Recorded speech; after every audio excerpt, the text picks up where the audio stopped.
더욱 본질로 오늘은 세 번째 시간입니다.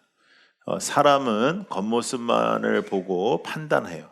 사람은 절대로 우리의 속 사람을 볼 수가 없습니다. 그래서 사람은 겉모습을 보고 판단하는데 하나님은 언제나 열매를 보고 판단하세요.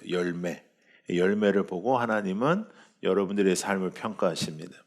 찰스 스퍼전 목사님은 열매 없는 잎사귀는 하나님을 속일 수 없다 이렇게 말씀하세요. 사람의 눈은 속일 수 있어도 하나님의 눈은 속일 수 없다 이렇게 말씀하시죠. 그래서 예수님께서 공생의 마지막 주간에 예루살렘으로 들어오시면서 이 모습을 보여주시는데 사실은 이게 참 이상한 행동이시기도 합니다. 예수님께서 이 땅에 오셔서 이렇게 화를 내신 적이 이렇게 많지 않습니다. 성경에 무화과 나무에 열매가 없을 때 화를 내시고 그 다음에 성전에서 장사할 때 화를 내셨습니다. 그러면 예수님도 어쩔 수 없구나. 예수님도 배고픔을 참지 못하고 짜증이 나셔가지고 이렇게 하셨구나 이렇게 생각할 수 있는데 그렇지 않겠죠. 그렇지 않겠죠. 그래서 우리가 잘 오늘 본문을 이제 봐야 되는데 본질을 잃은 신앙에 대한 부분입니다. 본질을 잃은 신앙. 본질을 잃은 신앙에 대한 하나님의 경고예요. 우리의 신앙에 대한 경고를 주시는 겁니다. 하나님은 이제 우리를 창조하셨잖아요. 이 모든 것을 창조하셨어요. 근데 하나님이 창조하셨을 때 하나님의 창조 질서가 있어요. 그러니까 하나님의 창조 질서는 뭐냐면 하나님께 영광을 돌리는 것입니다. 우리가 인간이 왜 이 땅에 창조되었는가? 우리는 하나님께 영광을 돌리기 위해서 창조됐죠. 그리고 이 땅에 있는 그 열매 맺는 나무들은 다 열매를 맺는 것이 창조의 질서입니다. 그런데 지금 이 나무는 잎은 무성한데, 잎은 너무너무 많은데, 그러니까 이런 거죠. 나는 열매가 있지 않게 보이니? 나는 열매가 있어 보이지? 그렇게 잎은 무성한데 정작 열매는 하나도 없는 것을 우리는 볼 수 있어요. 잎은 있었지만 열매는 없는 인생, 겉모양은 풍성한데 본질은 없는 인생. 여러분, 오늘의 이 말씀은 우리에게는 상당히 무거운 말씀입니다. 본질을 잃으면 겉모습만 남아요. 그러니까 이제 예수를 믿는 사람들이 특별히 이제 교회를 좀 다녔던 사람들이 등장하는 문제 중에 하나죠. 그러니까 우리는 거룩의 모습은 있고 또 어떠한 행위의 어떠한 부분에 있어서 또 여러분들이 속으로 이렇게 모이면은 절대로 이제 뭐 뜬금없는 소리는 안 해요. 뭐 예수님이 없는 것 같아. 뭐 이런 소리는 안 해요. 그런데 정말 예수님이 있는 것 같지도 않는 인생. 주님께서 원하시는 삶을 잘 살지 못하는 거죠. 주님께서 바라시는 삶을 잘 살지 못하는 삶.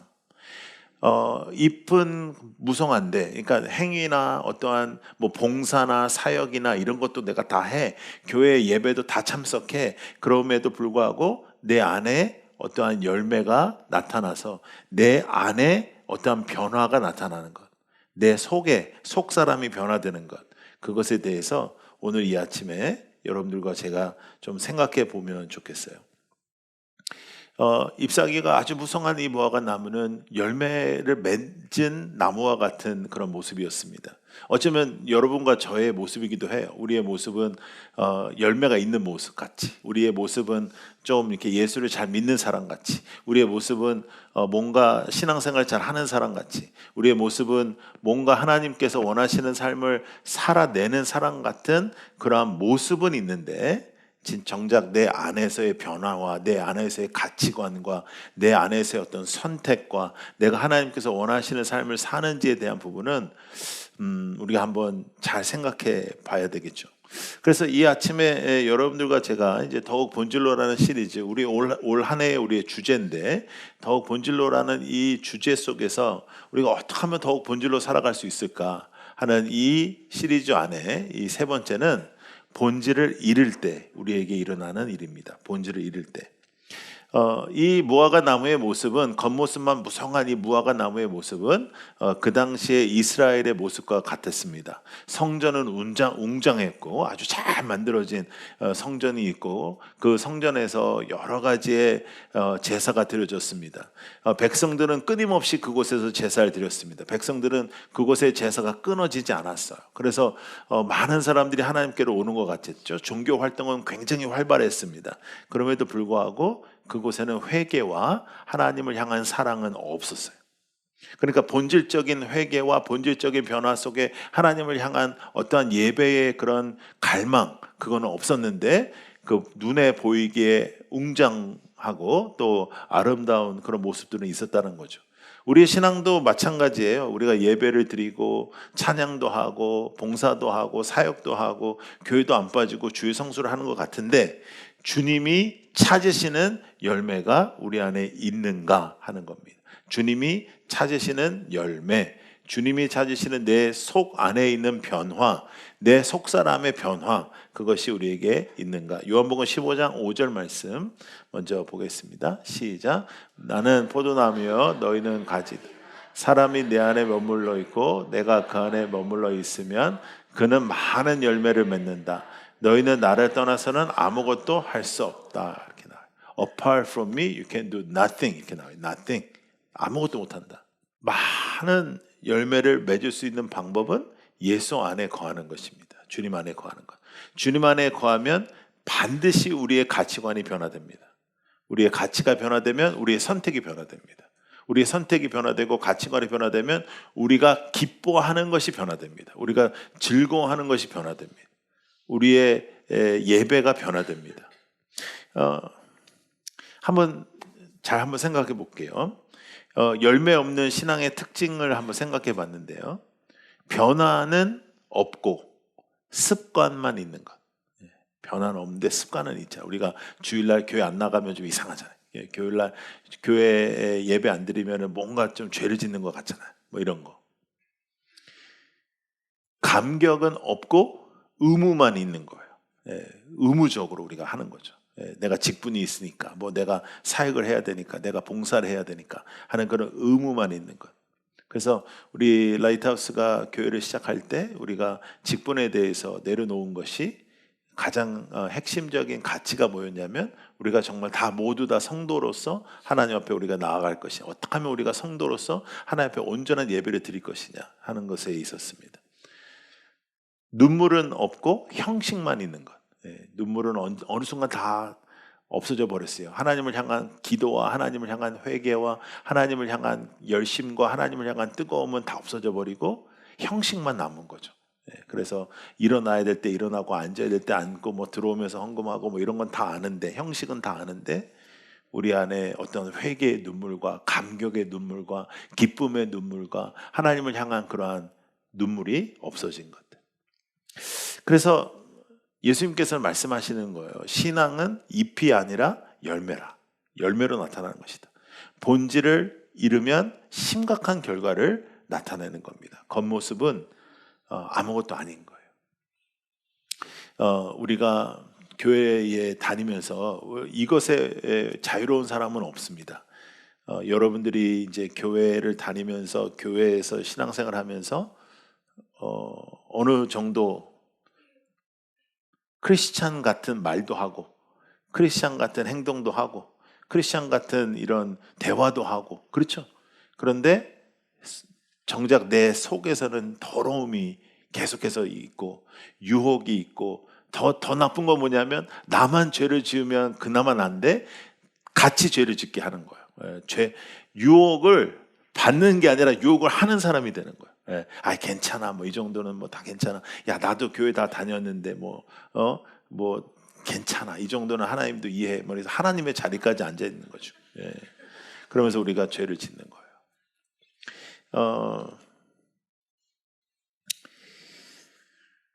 본질을 잃으면 심각한 결과가 있는데 여기에서 우리가 한번 살펴봐야 될 말씀들이 있어요. 자, 보시면 13절에 이렇게 나와요. 혹시 그 나무에 열매가 있을까 하여 가까이 가서 보셨다. 그래요. 혹시. 여러분 혹시 그 펜이 있으시면 혹시라는 단어에다가 혹시라도 조금 이렇게 동그라미 한번 쳐보세요. 예. 혹시 혹 열매가 있을까 하여. 혹시 열매가 있을까 하여. 예수님께서 모든 걸 다 아시는데 이렇게 모르셔서 이렇게 말씀하신 게 아니겠죠. 여러분들의 인생을 보면 이제 사람들이 이렇게 생각할 거 아니에요. 혹시 저 사람은 어떤 열매가 있을까? 저 사람은 예수를 제대로 믿는 사람일까? 또 혹시 열매가 있을까 하여 왔는데 주님께 드릴 게 아무것도 없는 거죠. 나타낼 게 하나도 없는 거예요. 다 거칠한 거예요. 신앙생활이 다 거칠한 거예요. 여러분, 우리가 교회 와가지고 예배를 드리면서 뭐 이렇게 죄를 짓기가 이거는 굉장히 어렵습니다. 그러니까 우리가 교회 오면서는 어떤 가면을 쓰기가 굉장히 쉽습니다. 우리가 교회 오면서 내가 죄인이 아닌 것처럼 행동하는 것도 굉장히 쉽습니다. 그럼에도 불구하고 여러분들의 인생 속에 진정한 예배가 하나님 앞에 드려지려면 나의 죄성을 하나님 앞에 회개하는 회개부터 이루어져야 되는데 내 인생에 하나님 앞에 드려지는 게 겉모습만 있지는 아니한가 한번 우리가 생각해 볼 필요가 있죠. 겉은 무성한데 겉의 무성함을 통해서 하나님을 기쁘시게 할 수는 없습니다. 하나님은 그것에 기뻐하시지 않아요. 하나님은 여러분의 속사람, 여러분의 마음, 여러분의 인생의 변화, 여러분들의 가치의 변화, 여러분들의 선택의 변화에 관심을 갖고 계시다는 거예요. 그래서 본질을 잃은 삶의 비극은 겉모습만 있는 것입니다. 근데 여러분 이쪽에는 우리가 좀 전문가입니다. 겉모습만 있는 거, 있어 보이는 거, 신앙이 있어 보이는 거, 믿음이 있어 보이는 거, 내가 믿음이 있는 사람처럼 사는 거, 내가 말을 할 때 믿음의 사람처럼 하는 거, 그런 것들이 우리 안에는 너무나도 많죠. 더 나아가서 사람에게는 인정을 받을 수 있습니다. 사람은 속아요. 사람에게는 인정을 받을 수 있는데 하나님께는 열매가 없는 인생, 하나님께는 열매가 없는 삶. 교회에서 굉장히 바빠요. 여러 가지로 막 사역해, 여러 가지로 봉사해. 그런데 정작 하나님 앞에서는 빈손인 신앙, 완전히 빈손이라. 그래서 여러분, 주님이 오늘 우리 인생을 찾아오신다면 첫째, 주님께서 우리 무엇을 보실까요? 주님께서는 도대체 무엇을 우리에게 보실까? 직분? 아니겠죠. 얼마나 바쁘게 봉사하냐? 그것도 아니겠죠. 얼마나 여러분들이 하나님의 말씀에 순종하고 하나님을 사랑하고 하나님을 붙잡고 세상을 사랑하지 않고 하나님을 사랑하며 살아가는가? 그걸 보시겠죠. 그러니까 본질이 잃어버리면 결국은 마르게 되는 거예요. 결국 마르게 돼요. 여기에서의 문제는 이렇게 무화과 나무에 열매가 없는 것을 보고 예수님께서 이렇게 열받으시고 그걸로 끝나지 않아요. 그냥 저주로 끝나지 않아요. 20절에 이렇게 등장합니다. 시작. 이른 아침에 그들이 지나가다가 그 무화과 나무가 뿌리째 말라 버린 것을 보았다. 그 무화과 나무가 뿌리째 말라 버렸어요. 결국 본질을 잃잖아요. 그러면 말라 죽는 거예요. 말라 죽는 거예요. 이 사건은 하루 만에 끝나지 않았습니다. 예수님께서 그 말씀하시고 그 다음날 거기를 지나가니까 그 나무가 뿌리째 말라 버렸어요. 처음에는 살아있는 것처럼 보였어요. 처음에는 열매가 가득한 나무, 아주 건강한 나무, 꽤 괜찮은 나무처럼 보였어요. 그런데 열매가 없는 나무는 결국 뿌리째 말라버리는 인생이 되는 거예요. 여러분, 어쩌면 우리는 교회를 다니면서 는 거는 연기밖에 없습니다. 그냥 할렐루야, 샬롬, 세상에선 절대 안 쓰는 언어를 여기서 잠깐 쓰는 거죠. 평안하시죠, 은혜 받았어요. 오늘 너무 하나님께 감사해요. 그러나 이 세상의 가치가 나를 지배하고 있기 때문에 어떠한 평안도 없는 것. 하나님을 향한 마음이 흔들리기 때문에 하나님께서 원하시는 하나님 중심적인 선택을 하지 못하는 것. 그래서 어느 누구보다도 세상적이고 어느 누구보다도 세상의 것을 원하는데 그것을 예수의 이름으로 갖기를 원하는 것. 가짜예죠. 가짜의 인생은 이렇게 되는 겁니다. 여러분, 인간은 하나님께서 창조하신 이유가 하나님의 영광을 위해서예요. 하나님께 영광을 돌리는 것. 예배도 하나님께 영광을 돌리는 것입니다. 예배가 나의 은혜를 위해서 존재하는 것이 아니라 하나님께 올려드리는 것이 가장 중요한 것이었습니다. 그래서 뿌리째 말라버리는 무화과 나무가 안 되려면 여러분들의 인생에 본질적인 나의 속사람에 대한 체크가 필요해요. 그래서 열매 없는 신앙은 반드시 메말라 죽는다. 열매 없는 신앙은 메마른 신앙이 되는 거예요. 자, 생각을 조금 정리해서 여러분들이 좀 붙잡아 보세요. 형식만 있는 신앙은 반드시 능력을 잃어요. 형식만 있으면. 외형만 있는 신앙은 반드시 영향력을 잃어요. 근데 대체적으로 우리의 신앙이 형식과 외향적인 것이 많아요. 내 속사람이 하나님께 올려드려지지 못해요. 그러니까 변화가 안 되는 거예요. 여러분, 목회를 하면서 가장 이제 속상한 일이 뭐냐면 이게 안 변하는 거죠. 이렇게 매주 설교를 하고 저는 이렇게 뭐 살짝 이렇게 말하는 것도 아니고 너라고 하면서까지 이렇게 얘기를 하는데도 더럽게 안 변하는 여러분들을 이렇게 보는 거예요. 근데 오늘 이 말씀은 여러분이나 저나 이 자유로운 사람이 한 사람도 없습니다. 저도 마찬가지고 여러분도 마찬가지고 우리가 겉모습에 대해서 신경 쓰죠. 그리고 겉모습에 대해서 굉장히 노력하는데 속사람에 대한 노력, 속사람에 대한 변화, 속사람에 대한 하나님 앞에 드려지는 열매에 대해서는 우리가 잘 생각하지 않는 거예요. 교회를 다니는데 기쁨이 없고 기도를 하는데 응답이 없고 말씀을 듣는데 변화가 없고 겉은 살아있는 것 같지만 겉은 무성한 것 같지만 겉에는 온갖 정답을 얘기하지만 내 속은 말라 비틀어지는 것과 같은 신앙생활. 미치고 환장하겠는 거라요. 내가 주님을 갈망하지 못하고 주님 앞에 서지 못하니까 내 속이 말라 비틀어지는 것 같은 거. 올해는 우리가 더욱 본질로 집중하기로 했기 때문에 하나님께서 찾으시는 그 본질의 열매를 맺는 여러분들이 되기를 축복합니다. 하나님이 그럼 찾으시는 열매는 무엇일까? 갈라디아서 5장에 등장합니다. 자, 같이 읽어봐요. 시작. 그러나 성령의 열매는 사랑과 기쁨과 화평과 인내와 친절과 선함과 신실과 온유와 절제입니다. 이런 것들을 막을 법이 없습니다. 9가지의 성령의 열매입니다. 9가지의 성령의 열매가 나타나는 거예요. 근데 여러분, 이 9가지의 성령 열매를 자세히 보시면 거의 다 내 속사람에 대한 겁니다. 사랑과 희락과 화평과 오래 참은 자비, 양성, 충성, 온유. 이건 개역 개정판의 단어들인데요. 9가지 열매입니다. 다 속사람이죠. 그런데 여러분, 이것이 보이는 것이에요? 안 보이는 거예요? 예, 보입니다. 반드시 나타납니다. 겉모습으로도 나타납니다. 속사람이 건강하게 변화되면 그 속사람이 나를 지배합니다. 그 속사람이 나를 지배하여 반드시 겉모습으로도 나타납니다. 예수 믿는 사람은 겉모습만 가지고 있는 것은 아니지만 속사람이 변화되면 겉모습은 반드시 변화됩니다. 속사람이 하나님 앞에 나아가면 반드시 겉모습은 변화됩니다. 그래서 나의 속사람이 열매가 돼야 하는 것이.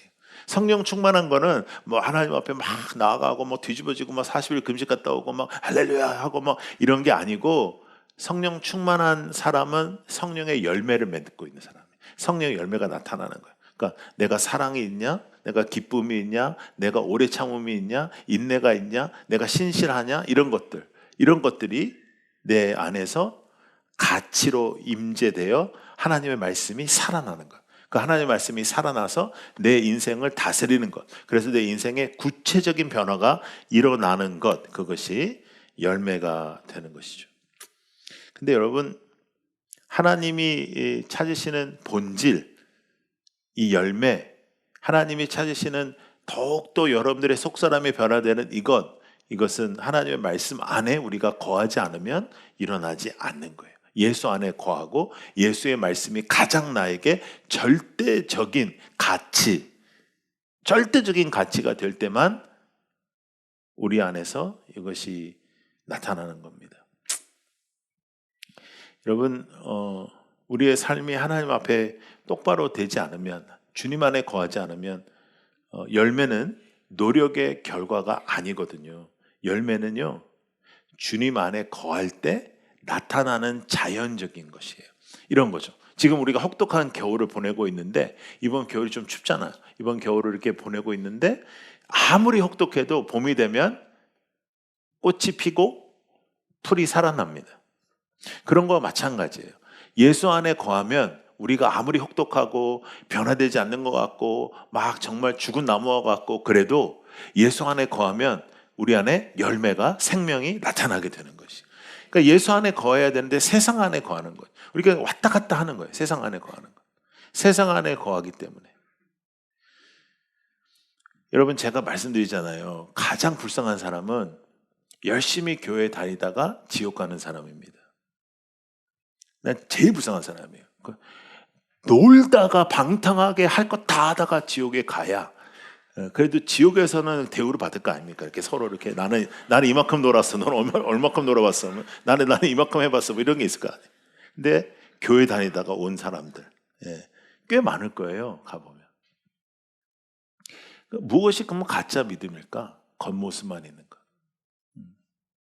근데 우리는 거의 철저하게 겉모습에만 신경을 씁니다. 내 속사람에 대한 시간과 마음과 정성의 투자가 없어요. 말씀 보고 기도하고 회개하고 다시 나를 하나님께 맞춰보고 하나님의 말씀 안에 내가 있는지 안 있는지를 맞춰보고 거의 노력하지 않아요. 그런데 이제 교회는 이제 횟수가 꽤 됐단 말이죠. 그러니까 대화에서 실수하지 않아요. 주님의 은혜예요. 주님의 뜻이죠. 기다리셔야 돼요. 하나님께서 행하실 거예요. 뭐 하나님은 우리의 주님이세요. 뭐 이런 거 우리 너무너무 잘하죠. 근데 지는 그렇게 안 살아요. 지는 그렇게 안 살아. 하나님의 임재를 향한 갈망, 예배.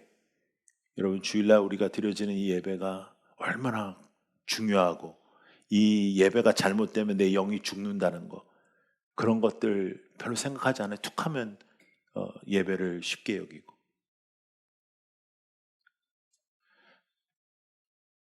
예배에 대한 갈망과 기쁨이 매번 있을 수는 없지만 의지적으로 내가 주님의 예배에 나와서 또 예배를 통해서 우리가 은혜 받는 것들, 이런 것들이 경험이 돼야 되겠죠. 여러분들은 겉모습만 무성한 삶을 살고 있지는 않습니까? 뭐 나는 괜찮다. 나는 겉모습도 없고 속도 뭐 없고 그건 자랑이 아니고, 그건 우리가 지향하는 바가 아니고. 교회를 오래 다니면 왜 우리는 지독하게도 더 이기적이고 교만하고 왜 그럴까요? 왜 교회를 오래 다닌 사람들이 사고를 치면은 우리가 놀라지 않을까요? 누가 사기를 쳤대. 근데 뭐 교회 장로님이래. 우리 놀라진 않아요. 충분히 그럴 수 있다. 그런데 우리 놀라진 않아요. 왜 그럴까요? 어쩌면 우리는 서로의 겉모습에 대한 부분에 있어서 심각할 정도로 서로 유연해졌는지도 모릅니다. 어쩌면 우리는 서로의 겉모습에 대해서 어느 순간 인정하기 시작했는지도 모릅니다. 왜냐하면 그것이 내 마음이 편안하니까요. 어느 순간 나의 죄성을 깨닫고 나의 죄성을 바라보고 나의 죄의 애악의 이 더럽고 추악한 모습에서 벗어나는 일은 어느 순간부터 우리에게 너무나 많은 피로감을 주는지도 몰라요. 왜냐하면 회개했으나 또 회개할 일이 벌어지니까요. 그럼에도 불구하고 그것을 그냥 두면 여러분은 말라 죽습니다. 여러분은 하나님의 사람으로의 삶을 살아갈 수가 없습니다. 본질은 예수님과의 관계예요. 예수님 안에 있는 거, 주님 안에 거하는 거. 어떻게 해서든지 주님 안에 거하고 어떻게 해서든지 주님의 말씀을 붙잡고 어떻게 해서든지 하나님 안에 있는 것, 말씀 안에 거하는 삶, 말씀을 읽고 말씀을 붙잡는 삶, 어떻게 하든지 말씀을 구체적으로 순종하려고 노력하는 것, 성령의 역사와 성령의 열매를 갈망하고 갈급하는 것, 이 세상에 일이 잘 되지 않을 때에도 성령의 역사를 갈급하는 것. 그래서 여러분 한번 이런 질문을 한번 던져보면서 우리를 체크해 보자고요. 첫 번째는 나는 입이 많은 신앙인가 아니면 열매가 많은 신앙인가? 여기에서 우리가 자유롭지 못할 거예요. 바쁨은 있는데 우리가 바쁘고 굉장히 바빠. 막 일주일 내내 바쁘고 막 교회도 여러 번 나오고 교회도 잘 섬기고 봉사도 많이 하는데 나에게 변화가 있는 신앙이냐? 그게 첫 번째 질문이에요. 두 번째는 오늘 주님께서 나를 찾으시면 나에게 어떤 사역과 어떤 봉사와 얼마나 충성되게 일하고 있냐고 물어보실까? 아니면 사랑, 용서, 순종 이러한 열매를 찾으실까? 그러면 이제 분명히 후자잖아요. 사랑과 용서와 순종이 나 안에 존재하는가? 이 질문을 생각하면서 그러면 이번 주에 열매를 하나 맺도록 한번 해보자 하는 생각이 있었어요. 그래서 이번 주에 맺을 수 있는 열매들을 제가 한번 생각해 봤습니다. 이거 좀 쉬운 것들이에요. 첫 번째, 용서. 누군가를 용서해야 되면 이번 주에 한번 해보세요. 오늘 만약에 자녀랑 싸우고 오셨으면 집에 가면서 용서한다고 해보세요. 근데 어쩌면 그 아이는 더 놀라운 얘기를 할 수도 있어요. 엄마가 뭐 내가 너를 오늘 용서해 했더니 얘가 내가 잘못한 게 아니라 엄마가 잘못한 건데 왜 엄마가 날 용서해? 뭐 이렇게 할 수는 있는데, 아니 제가 오늘 그 화장실에서 초등학교 1학년인가 2학년짜리 애를 만났는데 얘가 이제 좀 예의가 없더라고요. 그래서 넌 누구네 집 엄마, 니네 엄마는 누구냐? 그러니까 내가 알아요 누군지. 근데 이제 물어봤어요. 그러니까 왜 그러냐는 거예요. 그러더니 뭐라 그러냐면 이건 목사님이 나한테 잘못한 거지 내가 목사님한테 잘못한 거 아니라는 거예요. 그러니까 너가 예의가 없으니까 내가 니네 엄마한테 말을 해야 될 거 아니냐. 그건 굉장히 공정하지 못하다는 거죠. 이제 그런 식으로 나올 수 있어요. 그러니까 아이를 용서할 때도 이거 잘 생각하면서 하셔야 돼요. 그러니까 용서가 하나의 열매. 두 번째는 섬김. 이 섬김은 더 쉬워요. 용서는 좀 어려울 수 있어요. 근데 섬김. 이번 한 주 동안 누군가를 한번 섬겨보는 거죠. 뭐 커피를 한 잔 산다든지 밥을 한번 산다든지 누군가를 한번 섬겨보는 거예요. 이보다 더 쉬운 거 있어요. 기도. 뭐 잘 먹겠습니다, 잘 먹었습니다 그런 거 말고 조금 더 깊은 기도. 누군가를 위해서 기도하는 기도. 조금 더 근사한 거 있어요. 조금 더 근사한 거는 순종. 하나님의 말씀에 어떠한 순종. 요거 4개 중에 하나를 한번 이번 주 안에 열매를 한번 맺어보세요. 무화과 나무는 겉모양은 신앙 같았어요. 그런데 본질은 없었어요.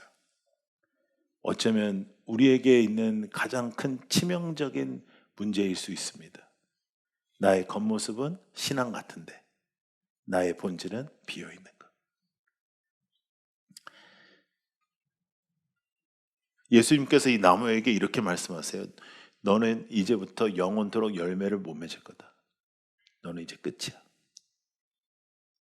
여러분 우리도 끝이 오고 있어요. 우리가 지금은 하나님께서 우리에게 계속 기회를 주시잖아요. 우리가 깨달을 수 있는 기회, 주님께 돌아올 수 있는 기회, 예배 다시 드릴 수 있는 기회를 우리가 계속 받고 있잖아요. 그런데 때가 되면 이제 우리는 하나님 앞에 서야 되고요. 주님 앞에 서야 되고 주님께서 우리의 열매를 통해서 우리를 판단하시게 되는 거예요. 본질을 잃은 삶의 결과는 메마르고 영향력을 잃는 것이지만 본질을 다시 붙잡고 주님께 돌아오면 주께서는 우리에게 다시 열매를 맺을 수 있는 인생으로 세워주십니다. 주님은 그런 분이십니다. 잎이 아니라 열매를 맺어야 돼요.